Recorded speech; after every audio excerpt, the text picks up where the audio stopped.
I'm going to go right into my presentation now, and then after that we'll hear from David and Michael. So background of the Jericho lands. Those are the 5 components that I wanted to talk about. Historic and current uses, of course, that's the traditional territory of 4 First Nations. It was the World War II Canadian Armed Forces Western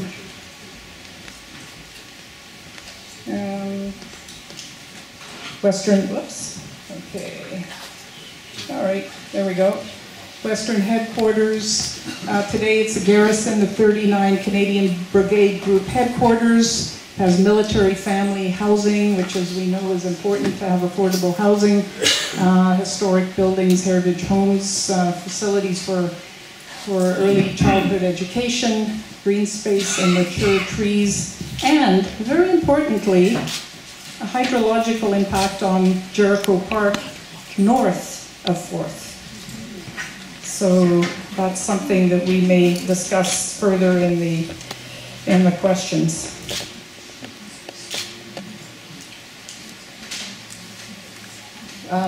Provincial and federal components.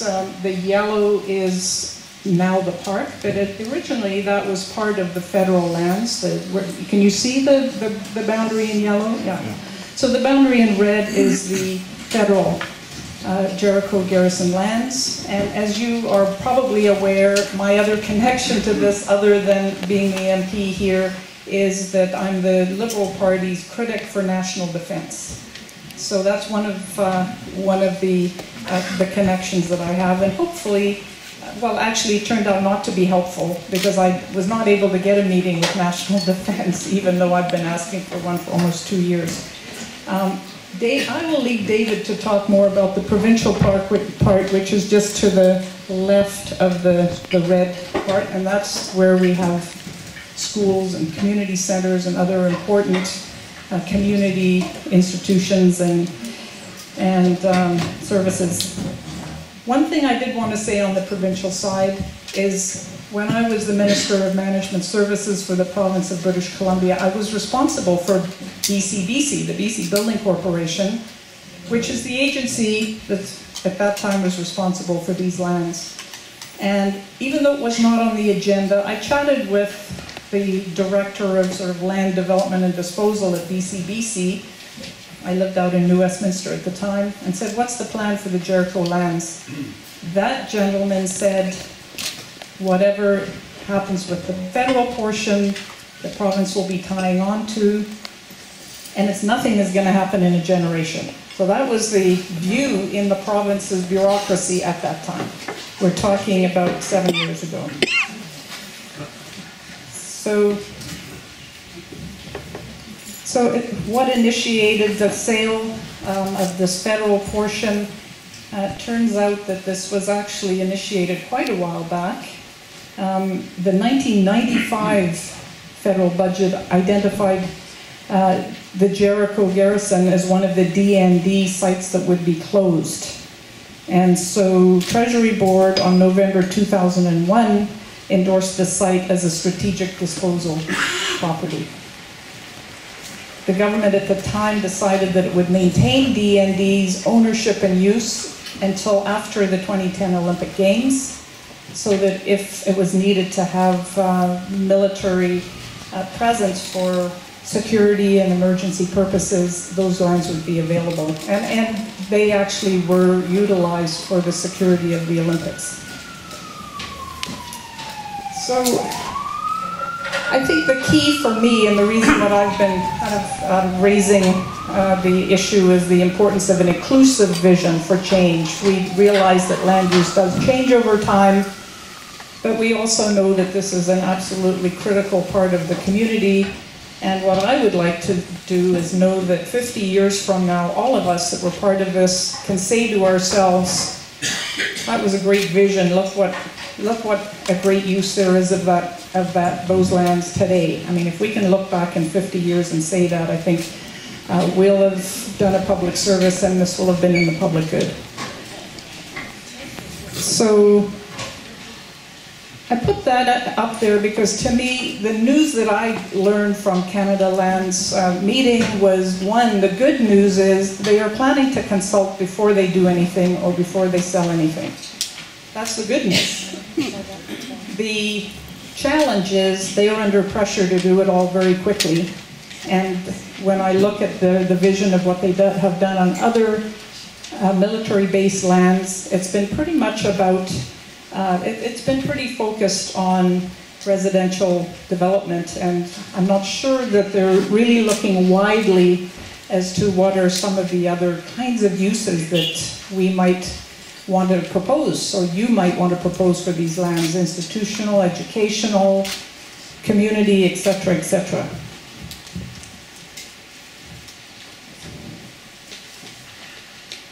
Okay, so another point on my slide was concerns about public involvement. Why? Well, so I did research this soon after I was elected, and I had a Library of Parliament provide me some facts about this lands, but it didn't seem like an urgent emergency. I then learned about the Little Mountain model in a meeting with the city manager and director of planning, and that raised red flags for me. That was about 2 years ago or a year and a half ago, and I'll show you a flow chart of why I was concerned.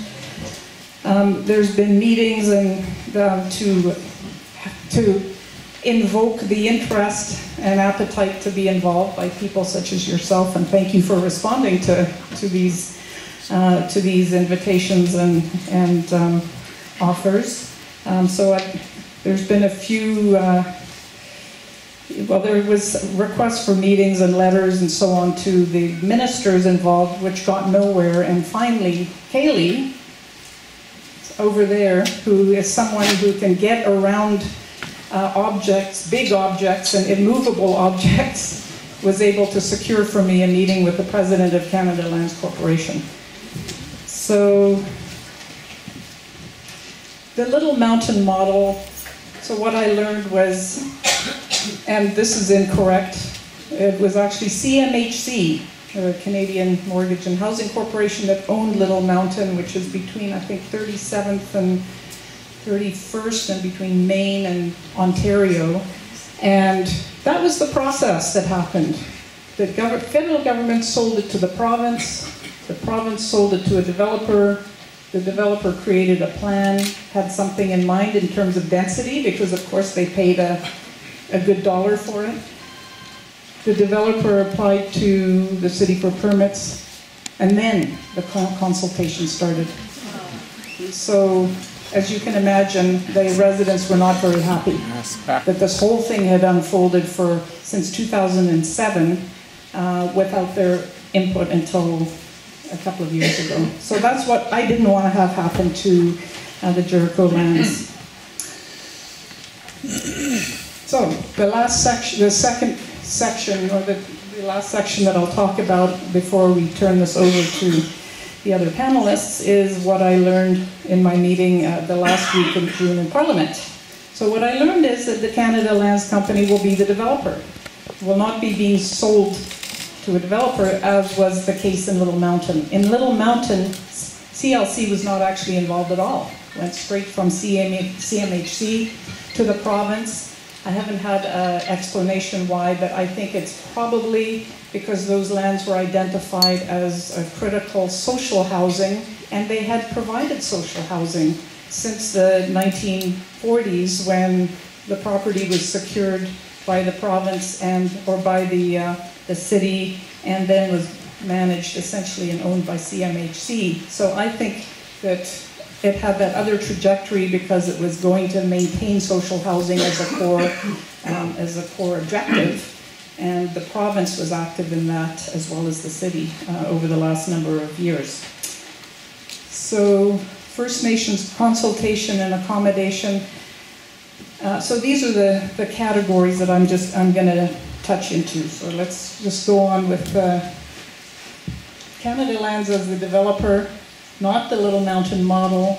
They are in the process of acquiring the property, and I was told by the VP just a few days ago that they actually thought that would be completed by now.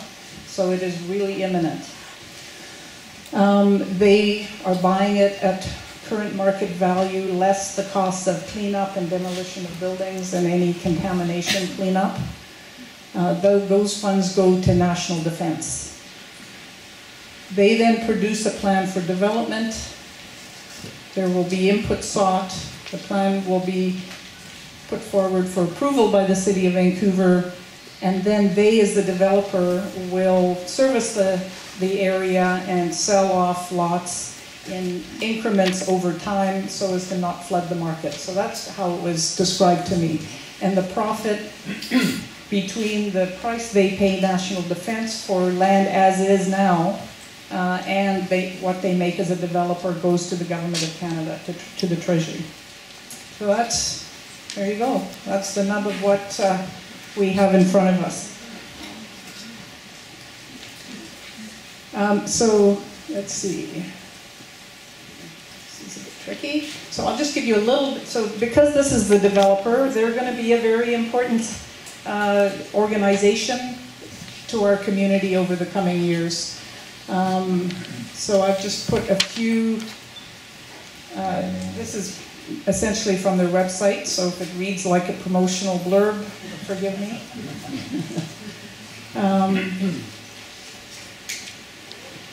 So they don't have a predefined plan. They assured me of that. They consult with the communities, and there's this one slide in here that shows the standard, people standing in front of boards with plans and designs and so on, so they do that. They have a roster of bases that they have been assigned to develop. And so so this is Chilliwack. It's a couple of hundred acres, I believe. It was the Chilliwack military base. This is Curry Barracks in Calgary. From that to, to that. And this is Rockcliffe. This is touchy. Jumping ahead here. Okay, so Rockcliffe in Ottawa. I think that's about 300 acres. Now, these three examples are very different than the Jericho lands, and I certainly made that point in my meeting. These are more on the edge of suburban communities, so on the edge of Chilliwack, where the prospect of having some jobs in construction and some more tax base for the city are critical for places like, or anywhere, but perhaps there's a different set of balance of issues in the heart of this urban area compared with suburban. So,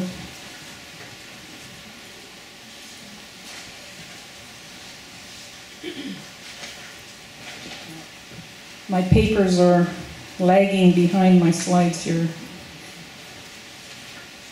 Curry-based barracks is 182 hectares. So these are larger properties, but not as urban. They are completed. Rockcliffe lands is 125 hectares, so that's 300 acres. And that was a slide that CLC gave me of their consultation process. So, but the interesting thing, and I think concerning thing to me, is the timeline. I put this into a little flow chart. This is what the President of Canada Lands explained for the other, for Curry, I believe, in near Calgary. It was 18 months from the time they took possession of the property to where they had a plan that they were putting forward to the city for approval. 18 months. So they had 3 rounds of input, and I think it's explained on there. But they were getting community input from the beginning, so that's why I was saying that's the good news. They develop a draft plan, they get input. They go back and redraft it, they get some more input, and then they submit it to the city for approval. Pretty quick. The Canada Lands' president understands that it will be a slower time frame here. So I think that they, one of these more complex ones, and I'm not sure which one, they was 3 years to approval, from beginning to approval, 4 years to shovel in the ground.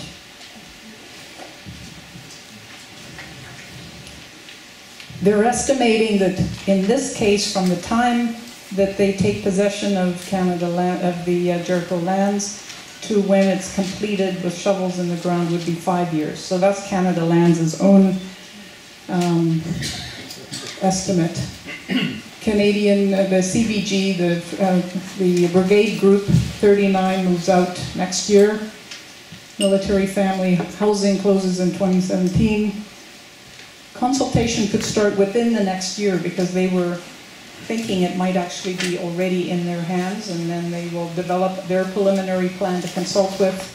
There will be pressure from the Canada Lands Board to complete the process because Canada Lands Board has its set of objectives of what revenues they're turning into the federal government. The federal government, in fact, is the organization that represents you and me, so that it is a public, it is us, it's ours. And I think it's important that we remember that, and it's important that Canada Lands remembers that as well. So, will adequate time be provided for developing really a thorough vision that everyone is comfortable with and feels that they've had a stake in? I missed the question mark, but that is the key question. So that's wrapping up what I learned from Canada Lands, and I'm going to ask David to share some information with us. So thanks so much for, nobody's keeled over yet. I see some fans going. Thank you very much for your patience.